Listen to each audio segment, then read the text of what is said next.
আসসালামু আলাইকুম, কেমন আছেন সবাই? আশা করি সবাই ভালো আছেন। বর্তমানে সৌদি আরবের ভিসা বন্ধ হয়ে গেছে। সৌদি আরবের ভিসা পাওয়া যাচ্ছে না।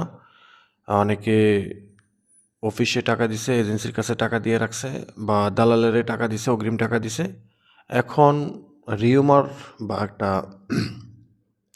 মানে বড় ধরনের ভাবে একটা রিউমার আমরা পাচ্ছি যে সৌদি আরবের ভিসা টোটালি বন্ধ হয়ে গেছে। আদৌ কি সৌদি আরবের ভিসা বন্ধ হয়ে গেছে, নাকি বন্ধ করে দিছে, নাকি ভিসা হচ্ছে? বিষয়টা জানতে হলে ভিডিওটা শেষ পর্যন্ত ধৈর্য সহকারে দেখবেন, শুনবেন, ভিডিওটা শেয়ার করে দিবেন।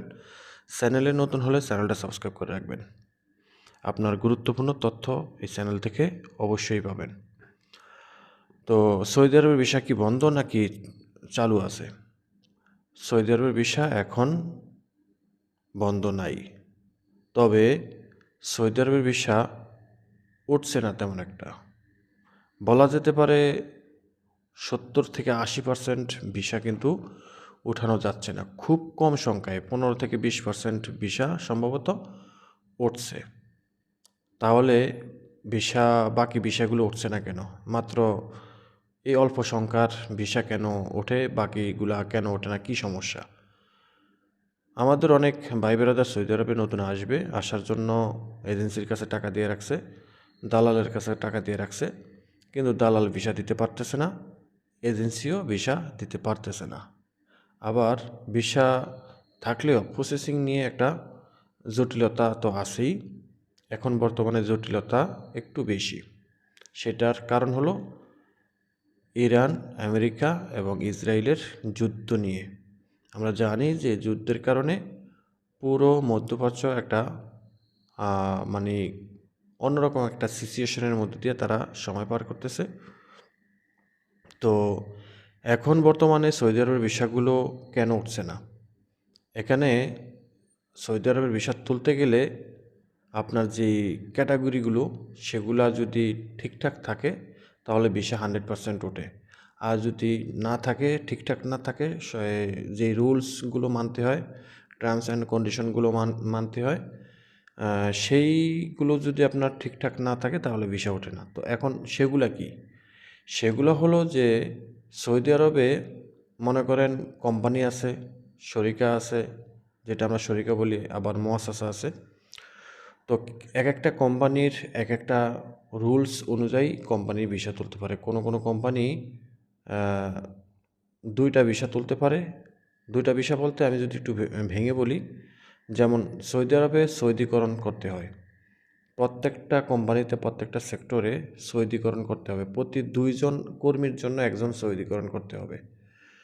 তো কিছু কিছু কোম্পানিতে যদি সৌদিকরণ থাকেও, দেখা গেছে সেখানে 2টা ভিসা, 2টাই ভিসাই উঠবে প্রতি একজন সৌদির জন্য, বা প্রতি একজন সৌদির মাথাপিছু 2টা ভিসা কোম্পানি উঠাতে পারে। আবার কিছু কিছু কোম্পানি বা মুআসসাসা আছে, তারা 2টার জন্য আবেদন করলে একটা ভিসা দেয় সরকার। কেন দেয়? মনে করেন একটা মুআসসাসা, ছোটো মুআসসাসা, ক্ষুদ্র মুআসসাসাতে আপনার 3জন লোক আছে, 3জন কর্মী আছে এবং 2জন সৌদি নিয়োগ দেওয়া আছে।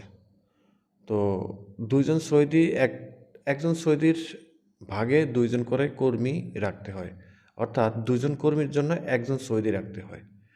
তো একটা মুআসসাসাতে যদি 3জন লোক থাকে, তো সেই মুআসসাসাতে কফিল নিজে একজন সৌদি হয়ে চাকরি করে, আরেকজন বাইরের সৌদিকে চাকরি দিয়ে চাকরি করায়। তাহলে এখানে প্রতি একজন সৌদির মাথাপিছু যদি 2জন কর্মী থাকে, তাহলে একটা মুআসসাসাতে 3জন কর্মী আছে অলরেডি। তো সেখানে যদি 2টা ভিসার জন্য আবেদন করে, সেখানে 2টা ভিসা ওঠে না, একটা ভিসা ওঠে। কারণ 2জন লোকের জন্য 4জন কর্মীর দরকার। 3জন অলরেডি আছে আগের, আর একজন পাবে।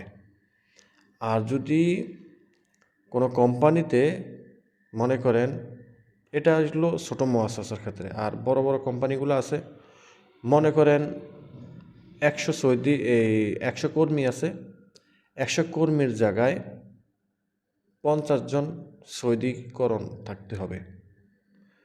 তো এখানে যদি 51 জন সৌদিকরণ থাকে বা 52 জন সৌদিকরণ থাকে, তাহলে সেই কোম্পানি যদি ভিসার জন্য আবেদন করে, তাহলে 2টা ভিসাই উঠবে। প্রতি একজন সৌদির জন্য 2টা ভিসা কোটা খালি আছে, এখানে কিন্তু কোটার হিসাব হয় যে কোটা খালি আছে কিনা।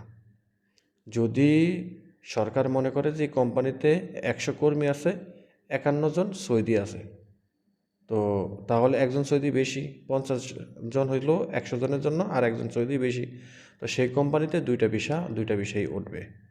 আবার আরও কিছু রুলস অ্যান্ড কন্ডিশন আছে, তাদের লাইসেন্সের ক্যাটাগরি, এগুলোই লাইসেন্সের ক্যাটাগরি। তো আরও অনেক ক্যাটাগরি আছে, তো আমি সাপোজ নর্মাল জিনিসটা দিয়ে বুঝালাম। তো এই কন্ডিশনের থেকে যদি আপনার কোম্পানি বা একটা মহাশাসা যদি ভিসার অ্যাপ্লাই করে, তাহলে সেখানে সরকার বিবেচনা করবে এবং জাস্টিফাই, এই অর্থাৎ তারা একটা তদন্ত করবে এই কোম্পানিকে কয়টা ভিসা দেওয়া যেতে পারে। তাহলে প্রতি মাথা পিছু হয় একটা করে ভিসা দিব, না হয় দুইটা করে ভিসা দিবে। তো আর ছোটো মহাশাসাগুলোর ক্ষেত্রেও কিন্তু এরকম। এখন আপনি এজেন্সিকে টাকা দিচ্ছেন বা দালালের টাকা দিচ্ছেন, তো এখন কি করবেন? সেটার জন্য আপনাকে অবশ্যই এজেন্সির সাথে কথা বলতে হবে বা দালালের সাথে কথা বলতে হবে যে ভাই, আপনি যে মহাশাসা বা যে কোম্পানির ভিসা দিবেন, সেই কোম্পানি ভিসা কি উঠাতে পারছে নাকি পারছে না। যদি উঠাতে না পারে, তাহলে হয় আপনাকে অপেক্ষা করতে হবে, না হয় আপনাকে তার কাছ থেকে টাকা পয়সা ফেরত নিতে হবে। তো যারা রিউমার ছড়ায়, এইসব ধরনের মিথ্যা কথা বলে যে সৌদি আরবের ভিসা টোটালি বন্ধ হয়ে গেছে, ভাই সৌদি আরবের ভিসা আদৌ বন্ধ হয় নাই, বন্ধ না, এবং বন্ধ হওয়ার সম্ভাবনা নাইও। বর্তমানে সৌদি আরবে বলেন, কুয়েত, কাতার, দুবাইতে বলেন, এইসব মধ্যপ্রাচ্য দেশগুলোতে হামলার কারণে অনেক ক্ষয়ক্ষতি হচ্ছে। ভবিষ্যতে যদি এই সংঘর্ষ বা এই যুদ্ধ যদি বন্ধ হয়, আবার যদি প্রত্যেকটা দেশ যদি একটা স্বাভাবিকের দিকে চলে আসে, তাহলে দেখবেন আবার ভিসার আবেদন এমনভাবে পড়বে এবং ভিসাও দিবে, লোকও নিবে তারা। কারণ যেসব স্থাপনাগুলো ধ্বংস হয়েছে সেখানে কিন্তু কর্মীর প্রয়োজন হবে তখন। তো এগুলা অনেক পরের বিষয়, হতে পারে সেটা 6 মাস বা 1 বছর, 2 বছর, 5 বছর হতে পারে। তারপরেও ভিসা কিন্তু সৌদি আরবের ভিসা বন্ধ না, বন্ধ হয়নি, বন্ধ হচ্ছে না। তো অনেকে কিন্তু টিকটকে, আবার অনেকে রিলস ভিডিওতে বলে সৌদি আরবের ভিসা টোটাল বন্ধ হয়ে গেছে। আবার অনেকেই আমাদেরকে জিজ্ঞাসা করে যে ভাই, ভিসা কি বন্ধ হয়ে গেছে কিনা, ভিসা প্রসেসিং হয় কিনা। তো তাদেরকে বলবো ভাই, ভিসা বন্ধ হয় না, ভিসা চলমান আছে। ক্যাটাগরি হিসেবে লাইসেন্সের উপরে ভিত্তি করে, লাইসেন্সের যেই ক্যাটাগরি, একটা লাইসেন্স যদি লাল দাগে থাকে বা গ্রিন লাইনে থাকে, গ্রিন দাগে থাকে অথবা হলুদ দাগে থাকে, তো সেটাও একটা ক্যাটাগরি। তো ওই ক্যাটাগরির উপরে ভিত্তি করে ভিসা দেয়।